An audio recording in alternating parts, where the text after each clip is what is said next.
இந்த கொஸ்டினை வந்து நம்ம ஃபர்ஸ்ட் ஸ்டேட்மெண்டா மாத்திக்கலாம். நீ இன்னும் தூங்கவில்லை. நீங்கிறது வந்து யூ. சப்ஜெக்ட் யூ வந்தா நம்ம என்ன போடணும்? ஹாவ் தான் யூஸ் பண்ணணும். அப்போ யூ ஹாவ். சோ நெகட்டிவ்ல இருக்கும்போது haven't. Okay, you haven't. தூங்கவில்லை. தூங்குறது இங்க என்ன அப்படின்னா verb. சோ இந்த verb எப்படி இருக்குன்னு நம்ம பார்த்தோம். எஸ், verb 3 ஃபார்மேஷன்ல இருக்கணும். சோ அப்ப இங்க என்ன வந்துரும் அப்படின்னா sleep வரக்கூடாது, slept. ஓகே, verb 3 ஃபார்மேஷன்ல தான் வரணும். You haven't slept. நீ தூங்கவில்லை. நம்ம இங்க என்ன சேர்க்கணும்? இன்னும். சோ நம்ம இன்னும்னு சொல்லும்போது என்ன யூஸ் பண்ணணும் அப்படின்னா yet.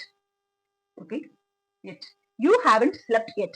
நீ இன்னும் தூங்கவில்லை. நீ இன்னும் தூங்கவில்லையா அப்படின்னு கொஸ்டினை நம்ம மாத்தும்போது நமக்கு என்ன வந்துரும் அப்படின்னா haven't. அது வந்து ஃபர்ஸ்ட் வரும். சோ haven't இதுதான் சப்ஜெக்ட். சோ சப்ஜெக்ட் வந்து என்ன வந்துரும்? செகண்ட் வந்துரும். சோ haven't you அடுத்த ஃபார்ம் வந்து அப்படியே தான் இருக்கும். ஓகே, அடுத்த அந்த ஸ்ட்ரக்சர் வந்து அப்படியே இருக்கும். அதுல எந்த மாற்றமும் கிடையாது. haven't you slept yet. நீ இன்னும் தூங்கவில்லையா அப்படின்ற கேள்வியா கேட்கும்போது நம்ம இந்த ஃபார்மேட்ல யூஸ் பண்றோம். ஒரு விஷயத்தை ஸ்டேட்மெண்ட்ல எழுதும்போது சப்ஜெக்ட் ஃபர்ஸ்ட் வரும். அதுவே கொஸ்டினா மாத்தும் போது சப்ஜெக்ட் வந்து ஹெல்பிங் வெர்ப்ஸ்க்கு அடுத்து வந்துரும். இது வந்து haven'tங்கிறது வந்து நம்ம பேச்சு வழக்குல பயன்படுத்தலாம். Okay, haven't you slept yet அப்படின்னு நீ இன்னும் தூங்கலையா அப்படின்னு கேட்கறதுக்கு haven't you slept yet அப்படின்னு நம்ம கேட்கலாம். பட் இதை நம்ம எழுத்து வழக்குல எழுதும் போது இந்த ஃபார்மேஷன் எழுதக்கூடாது. சோ இந்த நாட் வந்து அது வந்து எங்க வரணும் அப்படின்னா சப்ஜெக்ட்க்கு அடுத்துதான் வரணும். have you not slept yet. have you not slept yet. Okay, have you not slept yet. இந்த மாதிரி தான் எழுதணும். இதுதான் கரெக்டான ப்ரொசீஜர் எழுதுறதுக்கு. சோ நம்ம சொல்றதுக்கு அதாவது பேச்சு வழக்குல நம்ம சொல்லும்போது இதை நம்ம பயன்படுத்திக்கலாம். have you not slept yet அப்படிங்கிறது எழுத்து வழக்குல நம்ம பயன்படுத்துறது. haven't you slept yet அப்படிங்கிறது பேச்சு வழக்குல பயன்படுத்துறது. hasn't அதுதான் யூஸ் பண்ணணும். அடுத்து நமக்கு சப்ஜெக்ட் என்ன அப்படின்னா அவன்.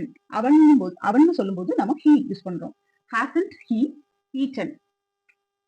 hasn't he eaten. அதுக்கடுத்து நம்ம என்ன போடுறோம்? yet. இன்னும் அதை நம்ம அடிஷனலா சேர்க்கிறோம். hasn't இது நெகட்டிவ்ல இருக்கிறதுனால நம்ம hasn't யூஸ் பண்றோம். eaten. he hasn't eaten yet.